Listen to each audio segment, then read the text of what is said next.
বিশালগড় দুর্ঘটনার আঁতুড়ঘরে পরিণত হয়েছে। প্রায় প্রতিদিন মহকুমার বিভিন্ন প্রান্তে যান দুর্ঘটনা ঘটেই চলছে। তারই রেশ ধরে বিশালগড় মোটর স্ট্যান্ডে দুটি গাড়ির সংঘর্ষে আহত দুই।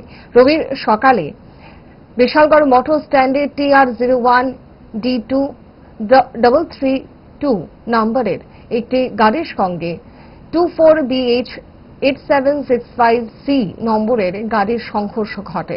এতে প্রদীপ দাস এবং দুলাল মিয়া আহত হয়। দুর্ঘটনাস্থলে ছুটে আসেন পুলিশ সুপার রাজীব সূত্রধর।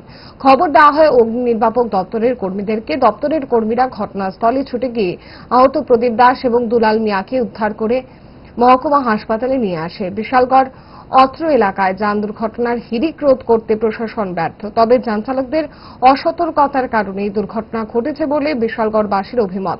এক্ষেত্রে ট্রাফিক পুলিশের ভূমিকা নিয়ে উঠছে প্রশ্ন।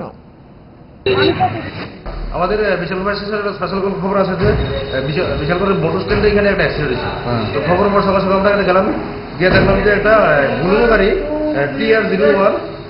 TR01D 2332 বুলেরো গাড়ি, একটা থার 24BH8765C এটা পিছন দিয়ে মারছে। মানে দুইটা গাড়ি সংঘর্ষ।